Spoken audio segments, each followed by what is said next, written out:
வணக்கம் நண்பர்களே.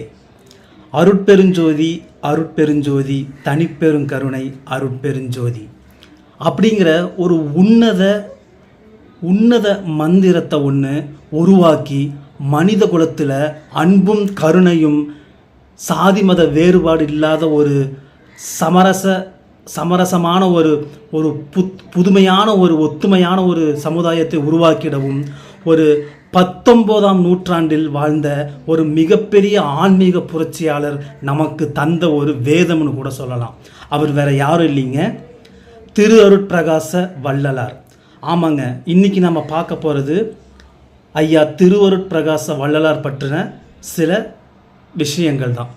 அதாவது என்னன்னு சொல்லி பார்த்தீங்க அப்படின்னா, சிறு வயதிலிருந்தே கல்வியில் நாட்டமே இல்லாமல் இருந்த நம்ம வள்ளலார் அவர்கள் என்ன பண்ணுறாரு அப்படின்னா, இயற்கையாக முருகரை வழிபடுறத ஒரு மிகப்பெரிய ஒரு சரியான ஒரு கடமையாக ஒரு வேலையாக அவர் வச்சிருக்காரு. ஒரு பக்தியில் மூழ்கி அடிக்கடி முருகரை வழிபட்டு கந்தக்கோட்டை கோயிலுக்கு போகிறது, இந்த மாதிரி அவருடைய இளமை பருவம், சிறு வயது காலமும் இளமை பருவம் முருகரை ரொம்ப வணங்கக்கூடிய ஒரு மிகப்பெரிய ஒரு ஆன்மீகவாதியாக விளங்குறாரு. அதே நேரத்தில் ஒரு கட்டத்தில் என்ன நடக்குது அப்படின்னு சொல்லி பார்த்தீங்க அப்படின்னா, அவருடைய வாழ்க்கையில் நிறைய அதிசயங்கள் நடக்குது. கல்வியில் நாட்டம் இல்லாத இருந்தாலும் அவருக்கு இறைவன் மூலமாகவே ஒரு ஞானம் பெற்ற ஒரு குழந்தையாக வள்ளலார் திகழ்கிறாரு. அப்புறம் எல்லா உயிர்களும் எல்லா உயிர்களிடத்திலும் கருணையும் அன்பும் செலுத்தணும். அந்த கருணையும் அன்பும் இருந்தால் மட்டும்தான் இந்த வையகம் நல்லா இருக்குங்கிறத அவர் ஒரு முதன்மை கொள்கையாக கூட வச்சுருக்காரு. அதே நேரத்தில் எந்த உயிர்களும் பசிச்சிருக்கக்கூடாது. ஏன்னு கேட்டிங்க அப்படின்னா, பசிங்கிறது மனிதனுக்கு ஒரு மிகப்பெரிய நோய். அதை எப்பவுமே நம்ம தீர்த்து விடணும் அப்படின்னு சொல்லி அவர் என்ன பண்ணுறாருன்னா, அவர் வாழ்நாளில் சத்திய தர்மசாலை அப்படின்னு சொல்லி ஒன்று வடலூரில் அமைக்கிறாரு.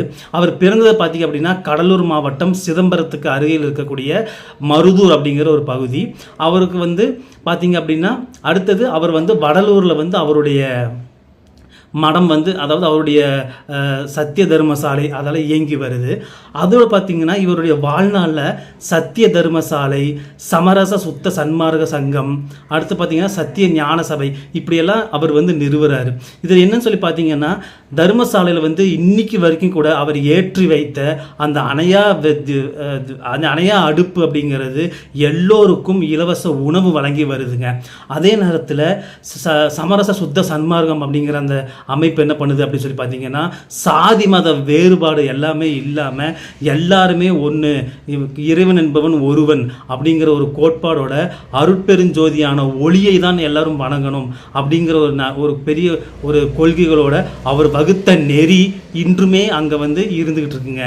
அதே நேரத்தில் உலக அளவில் கூட வள்ளலாரை ஒரு பெரிய ஆன்மீக ஞானியாக, புரட்சியாளராக, ஆன்மீக புரட்சியாளராக, சமுதாய சீர்திருத்தவாதியாக கூட நிறைய பேர் ஏற்று வணங்கிட்டு வராங்க. அவர் வாழ்நாளில் அவர் சொன்னது என்னன்னு சொல்லி பார்த்தீங்க அப்படின்னா, நாம் எல்லாருமே எல்லா உயிர்களிடத்தும் அன்பும் கருணையும் கொண்டு இருக்கணும், எல்லா உயிர்களுக்கும் உணவளிக்கணும், யாரும் பசிச்சிருக்கக்கூடாது அப்படிங்கிற மாதிரி அவர் ஒரு பெரிய புரட்சியெல்லாம் செஞ்சவர் தான் நம்ம திருவருட்பிரகாச வள்ளலார். அவருடைய இயற்பெயர் பார்த்தீங்க அப்படின்னா ராமலிங்க அடிகளார். அடுத்தது இன்னொரு மிகப்பெரிய விஷயத்தை நம்ம தெரிஞ்சுக்கணும். என்ன சொல்லி பார்த்தீங்கன்னா, அவருடைய வாழ்க்கையில் அவர் எப்படி இந்த நெறிகளெல்லாம் அவர் கடைபிடிச்சாரோ, அடுத்தது சத்திய தர்மசாலை நிறுவனாரோ, அதே மாதிரி அடுத்தது அவர் சமரச சுத்த சன்மார்க்க சங்கம் அமைச்சாரோ, அதே மாதிரியே சத்திய ஞான சபைன்னு ஒன்று நிறுவினார். அது என்னன்னு பார்த்தீங்கன்னா, 6000 பாடல்களை கொண்ட ஒரு திரு அருட்பா அப்படிங்கிற ஒரு நூலையே அவர் இயற்றினார். அது நம்ம எப்படி இறைவனை சென்றடைகிறது, எப்படி நம்ம சமுதாயத்தில் கொள்கையில் சரிவர இருக்கிறது அப்படிங்கிற ஒரு மிகப்பெரிய கோட்பாடுன்னு சொல்லலாம். இது எல்லாது போல, அதாவது கருணை, அன்பு, எல்லா உயிரும் பசிச்சிருக்கக்கூடாது, வாடிய பயிரை கண்ட போதெல்லாம் வாடினேன் அப்படின்னு அவருடைய அந்த ஒரு மிகப்பெரிய இரக்கமான ஒரு ஜீவ காருண்ய நிலை. அந்த ஜீவ காருண்யங்கிறது எல்லா உயிருமேலும் அன்பு செலுத்துதல் அப்படிங்கிறது அந்த நிலை. இது எல்லாமே எல்லாரையும் வியக்க வச்சுச்சு.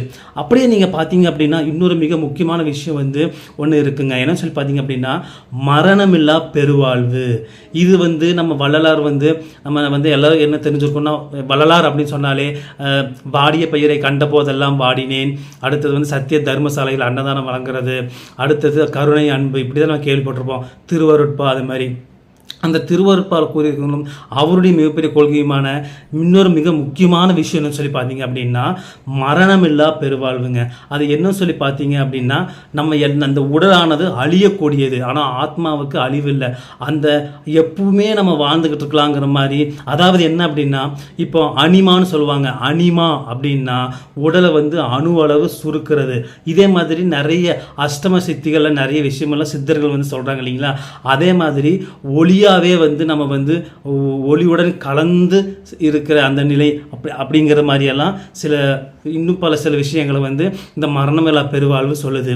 அதை சொன்னதோடு மட்டும் இல்லாமல் அதை சாதிச்சும் காட்டினவர் நம்ம திருவருட்பிரகாச வள்ளலார். ஒரு கட்டத்தில் என்ன நடக்குது அப்படின்னா அவர் இதை மாதிரி பல சாதனைகளெல்லாம் பண்ணி எல்லா உயிர்களுடைய அன்பு செலுத்தணுங்கிறதெல்லாம் கூறி பல பல விஷயங்கள் எல்லாம் அவர் வெற்றி கண்டது பின்னாடி ஒரு கட்டத்தில் அவர் என்ன சொல்கிறாருன்னா அவருடைய சீடர்களிடத்தில் அவருடைய அன்பர்களிடத்தில் என்ன சொல்கிறார் அப்படின்னா நான் இந்த அறையில் சென்று, ஒரு அறை இருக்குது அங்கே அந்த அந்த சாலையில், அந்த சத்திய தர்ம சாலை, அந்த வடலூரில் இருக்கக்கூடிய இன்றைக்குமே அங்கே நம்ம நிறைய பேர் போய் வராங்க. அங்கே இருக்கக்கூடிய அந்த இடத்துல ஒரு அறையில் அவர் சென்று என்ன பண்ணுறாரு அப்படின்னா கதவை சாத்திக்கிறாரு. கதவை சாத்திக்கிட்டு நான் என்ன பண்ணுறேன், என்னை யாருமே இன்னும் ஒரு 15 நாட்களுக்கு நீங்கள் இந்த கதவை திறக்கக்கூடாது அப்படிங்கிற ஒரு கட்டளை இடுறாரு. அதன் பின்னர் அவர் அந்த கதவை சாத்தினதுக்கப்புறம் உள்ளே இருக்கிறாரு. ஆனால் 15 நாட்களுக்கு அப்புறம் அந்த பகுதியில் இருக்கக்கூடிய காவல்துறையினர், கலெக்டர், வெள்ளைக்கார அந்த ஆட்சியின் கீழே இருந்த அந்த அதிகாரிகளெல்லாம் வராங்க. திறங்கன்னு சொல்லும்போது உள்ளே பார்த்தீங்க அப்படின்னா உள்ளே அவர் இல்லவே இல்லை. அந்த அறையில் வெளிப்போகிறதுக்கு எந்த வழிகளும் இல்லாட்டியும் அந்த ஒரு அறையில் அவர் போனது எப்படி போயிருப்பார், எங்கே போயிருப்பாருங்கிறதுக்குன்னே தெரியாத அளவிற்கு அவர் அங்கிருந்து இல்லாமல் இல்லை. அதற்கு காரணம் அவர் ஒளியாகவே உருவெடுத்தார், அருட்பெருஞ்சோதியாக மாறினார் அப்படிங்கிறது அங்கே நடந்த விஷயத்தில் நம்ம தெரிஞ்சுக்கக்கூடிய ஒரு மிக முக்கியமான விஷயம். இப்படி பல உன்னதமான ஆன்மீக புரட்சியாளராக திகழ்ந்து நம்ம அருட்பிரகாச வள்ளலாரை நம்ம போற்றணும். அவர் நமக்கு கொடுத்த அந்த மந்திரமான அருட்பெருஞ்சோதி தனிப்பெருங்கருணை அருட்பெருஞ்சோதிங்கிற அந்த மந்திரத்தை விளக்கு முன்னாடி ஏற்றி வைத்து நாம் வழிபட்டால் நம்மளுடைய மிக துன்பமெல்லாம் கலஞ்சோடுங்கிறது நமக்கு ஒரு மிக முக்கியமான விஷயம். அதே நேரத்தில் அவர் சொன்ன அந்த மரணமில்லா பெருவாழ்வு இந்த ஜோதியை நம்ம ஜோதி சொரூபத்தை நம்ம அடையணும் அப்படின்னா அதற்கு அவர் சில விஷயம் சொல்லியிருக்கார். என்னென்னா 7 திரைகள் அப்படி சொல்லப்படுது. இன்னுமே அங்கே பார்த்தீங்கன்னா சத்திய தர்மசாலையில் அங்கே பார்த்தீங்கன்னா 7 தைப்பூசத்துக்கு 7 திரைகள் அப்படி ஒன்றுன்னா ஒவ்வொரு திரையாக விலக்கி இறுதியில் பார்த்தீங்க அப்படின்னா ஜோதி காண்பிக்கப்படும். அது என்ன 7 திரை அப்படின்னா அந்த 7 திரைகள் மனிதன் விளக்கினால்தான் அந்த ஜோதி வடிவான அந்த உன்னத அந்த மரணமில்லா பெருவாழ்வை நாம் பார்க்க முடியும் அப்படிங்கிறது தான். அது என்ன அப்படின்னா அந்த முதல் திரை, 2ஆம் திரை, 3ஆம் திரையில் ஒன்றுனா சொல்கிறது என்ன சொல்லுது அப்படின்னா காமம், அடுத்தது பொறாமை, பேராசை, பணத்திற்கான ஆசை, பதவி ஆசை, இப்படி நிறைய விஷயம் இருக்குங்க. அந்த மாதிரி நிறைய விஷயங்களை நம்ம திறந்தோம்னா நம்ம விட்டு வெளியே வந்தோம்னா அந்த மனித பிறவியானது இறை உணர்வுடன் இறைவனை இறைவனாக மாறும் என்பதெல்லாம் அவர் சொல்லியிருக்காரு.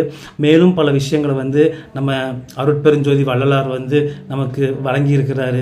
எனவே நாம் வாழ்நாளில் அருட்பெருஞ்சோதி வள்ளலார் அவர்களை வணங்கி அவர் கூறிய அந்த ஜீவ காருண்யத்தை கடைபிடிப்போம் என்று கூறி நாம் இன்று இந்த நிகழ்வை நையப்புடை வாயிலாக கொடுத்தமைக்கு பெரும் மகிழ்ச்சியையும் தெரிவித்து இன்னொரு நிகழ்வில் உங்களை நான் சந்திக்கிறேன் அப்படின்னு சொல்லி கூறிக்கொண்டு விடைபெறுகிறேன். நண்பர்களே, நன்றி, வணக்கம். அருட்பெருஞ்சோதி தனிப்பெருங்கருணை.